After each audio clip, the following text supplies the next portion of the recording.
पान्तस्वान् पुरुहूत वैरिबलवन्मातङ्गमाद्यद्घटा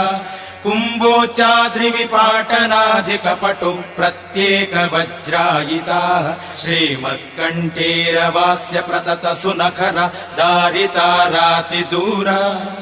प्रध्वस्तध्वान्त शान्त प्रवितत मनस भावितानाकिवृन्दैः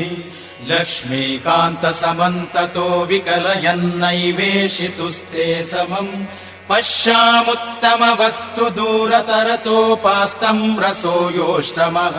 यत्रोषोत्कर दक्षनेत्र कुटिल प्रान्तोत्थिताग्निस्फुरत् खद्योतोपम विष्णुलिङ्ग वसिता ब्रह्मेश शक्रोत्करा